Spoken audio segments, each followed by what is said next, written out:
Assalamu alaikum warahmatullahi wabarakatuh. Class on 8th subject civics date आज 7 September 2020 तो topic shown छ specialized agencies केम छ United Nations चूंकि us discuss करा United Nations M छ specialized agencies छ पढ़ना चूंकि तह पता युस ये United Nations काम छ अख थावई इंटरनेशनल कोऑपरेशन कम हिसाब इकनॉमिक तो सोशल डेवलपमेंट हिसाब थावई इंटरनेशनल कोऑपरेशन पान मुल्कन मज तो यह सेंट्रल इम्पोर्टेंस वेरी इम्पोर्टेंट यह यूनाइटेड नेशंस काम मकसद यह कि यम थावन international cooperation in the field of economic and social development इहज काम हायर स्टैंडर्ड ऑफ लिविंग थावन ठीक it is the duty of the United Nations to promote higher standards of living full employment is United Nations काम ठीक proper condition for socio-economic development social economic development image थावन इमसज काम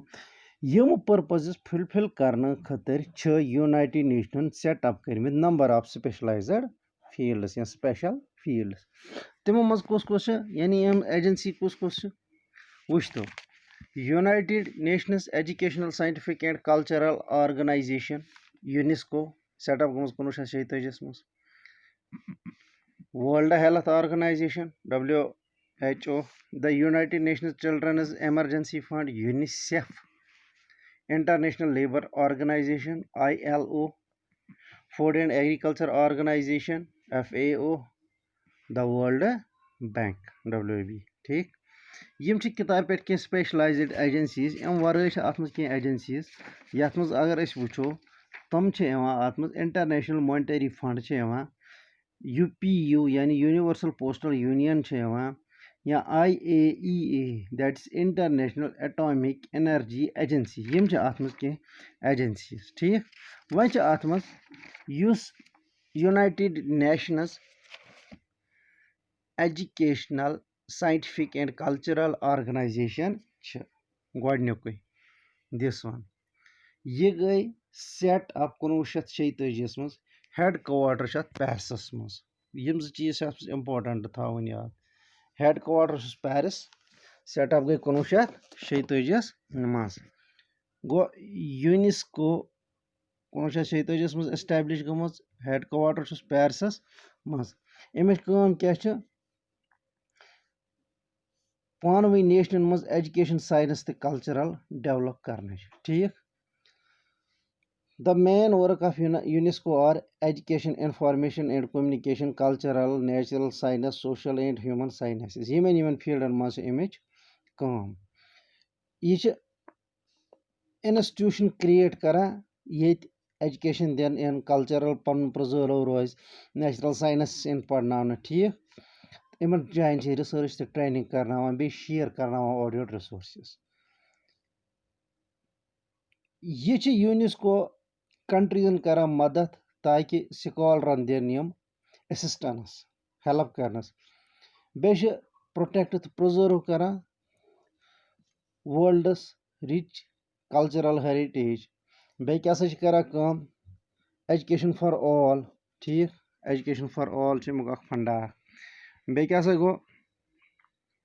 50 कंट्रीन मज UNESCO पन office हाँ तो 754 प्रॉपर्टीज